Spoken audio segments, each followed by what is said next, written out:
début, c'est bien connu. Il y a la semence déposée par l'homme dans le ventre de la femme. Des spermatozoïdes par millions, un flot, un torrent de spermatozoïdes. Tous vont mourir, tous, sauf un. Pour eux, les messagers de la vie, c'est le début d'une véritable course au trésor, d'un sprint éperdu de plusieurs heures vers un rendez-vous galant.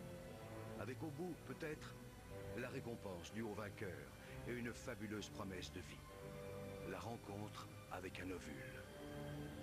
Agitant leurs flagelles, les spermatozoïdes progressent des heures durant, millimètre par millimètre, obstacle après obstacle.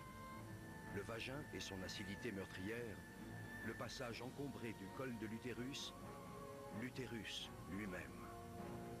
Un véritable parcours du combattant. Les plus fragiles, les mal formés et les traînards capitulent. D'autres restent piégés ou s'égarent en chemin. Là se présentent deux tunnels différents, deux voies possibles. Seulement voilà, une seule de ces voies mène vers l'ovule. Dans cette course effrénée à la vie, il n'y a pas que l'énergie qui compte.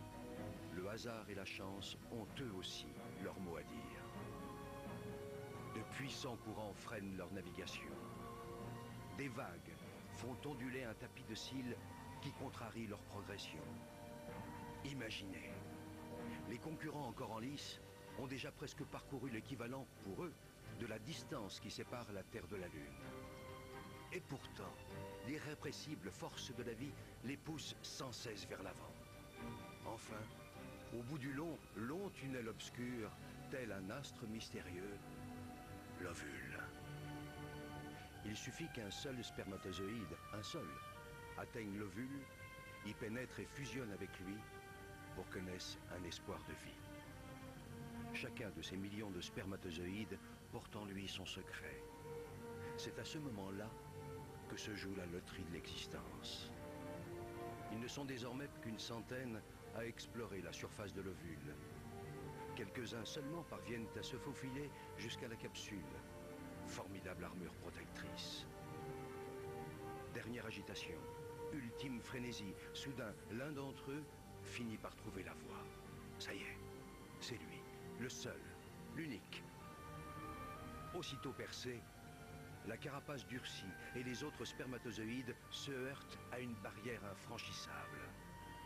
Pour eux, le voyage est terminé. Si près du but.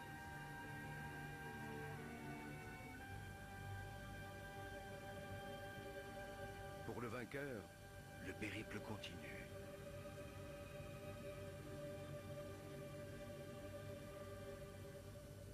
Il perd son flagelle, devenu inutile, et libère son trésor.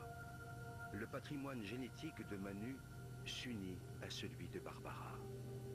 De cette union va naître une cellule unique au monde. Rêve d'amour, fruit du désir, et déjà esquisse de vie. Un œuf.